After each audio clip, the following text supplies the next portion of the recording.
안녕하십니까. 세상을 교주는 남자 이상훈입니다. 오늘은 중국 파운드리 SMIC에 대한 미국 규제를 통해서 미국 반도체 장비 소프트웨어의 힘에 대해서 한번 짚어보는 시간을 갖겠습니다. 미국 정부가 기어이 SMIC를 상대로 한 규제 카드를 빼들었습니다.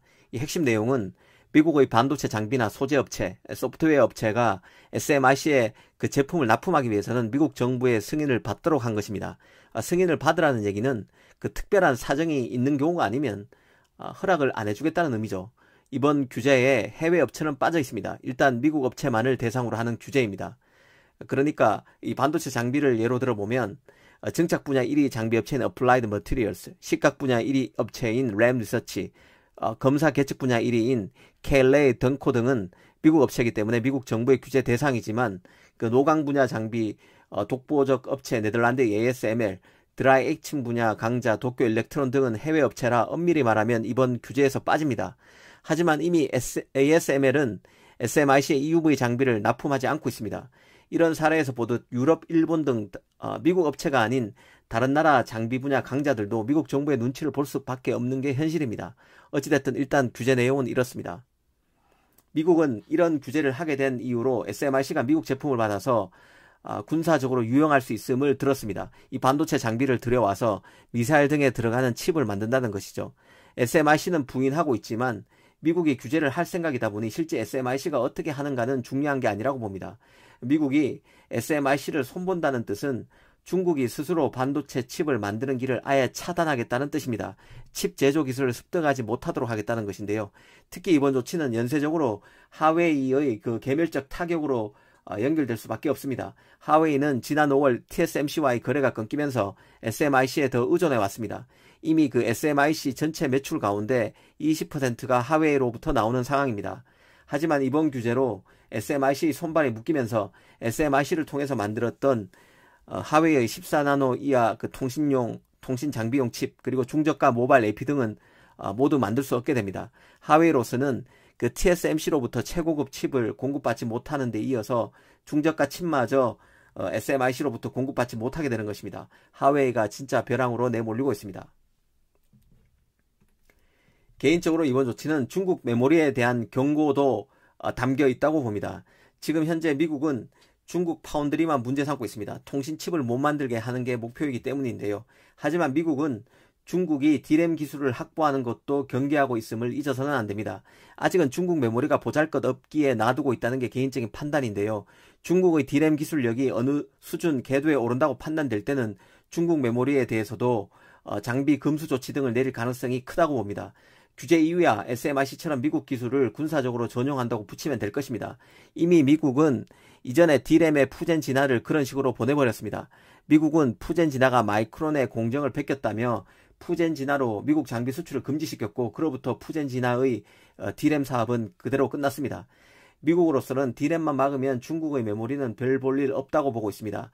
낸드 기술이야 단순 저장 기술이기 때문에 중국이 하든 말든 미국은 신경을 쓰지 않고 있습니다.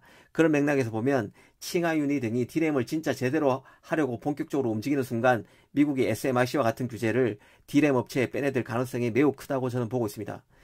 사실 미국 장비가 없으면 반도체 제조 라인 구축이 안 됩니다. 이걸 알기에 미국은 그간 문제가 있다고 찍은 기업들에게는 반도체 장비 수출을 금지하는 형태로 이들 업체를 시장에서 아웃시키고 있습니다. 기본적으로 장비는 제조 라인 구축과 관계됩니다. 쉽게 말해 그 빵을 만들려면 오븐이라는 장비가 꼭 있어야 하는 것처럼 칩을 만들기 위해서는 칩을 만들기 위해 거쳐야 하는 수백 개 공정 안에서 필요한 장비가 반드시 있어야 합니다. 중국 입장에서는 미국 장비를 빼고 다른 나라 장비만으로는 반도체 생산 공정에 필요한 장비를 다 채울 수 없다는 데 문제의 핵심이 있습니다. 물론 그 자신들이 스스로 열심히 연구하고 만들어서 장비를 사업을 하겠다고 할 수도 있습니다. 하지만 문제는 시간이죠. 10년 이상이 훨씬 더 걸릴 것입니다. 결국 대체제를 찾아야 하는데 이게 사실상 불가능에 가깝습니다.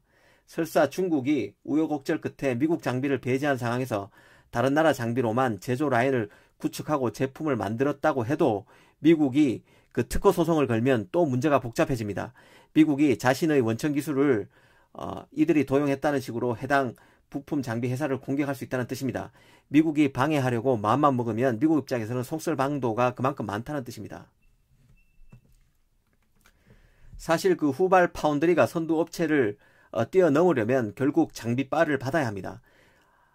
삼성이 7나노 공정을 구축하는 데는 EUV 장비를 활용하지만 TSMC는 EUV 없이도 7나노 공정을 꾸립니다. 이것은 TSMC가 그간 축적된 공정 기술력이 더 좋기 때문에 가능한 것입니다.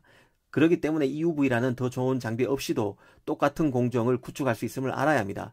그런 맥락에서 보면 장비 수급이 안 된다는 것은 공정 기술력이 훨씬 처지는 후발주자 입장에서는 곧바로 경쟁 낙오를 의미한다고 봐도 틀린 말이 아닙니다. 더구나 장비 공급 자체를 끊는다고 하면 사실상 후발주자 SMIC에게는 사용 선고와 같습니다. 이처럼 그 미국 장비 힘은 무서운데요. 장비 수급만 끊겨도 중국 반도체는 사실상 어렵습니다. 그런데 전 세계 반도체 기업의 미국 소프트웨어 의존율은 장비 업계보다 더 심합니다. 미국 기업의 반도체 장비는 전 세계 반도체 업계의 40%가 사용하고 미국의 소프트웨어 사용률은 85%에 이른다는 크레딧 스위스의 통계도 있습니다. 소프트웨어 의존율이 장비 의존율의 2배가 넘는 것인데요. 가령 전자 설계 자동화, 영어로는 EDA라고 하죠. 이 EDA 도구로 알려진 칩 설계에 필요한 미국 핵심 소프트웨어가 대표적입니다. 1위 업체 시놉시스, 2위 업체 카덴스는 모두 미국 업체고 3위 업체가 독일의 지멘스의 자회사 멘토 그래픽인데 이 업체의 원천 기술도 모두 미국의 것입니다. 그러니까 1등부터 3등까지 EDA 업체가 사실상 미국 원천 기술을 쓰는 업체라는 뜻입니다.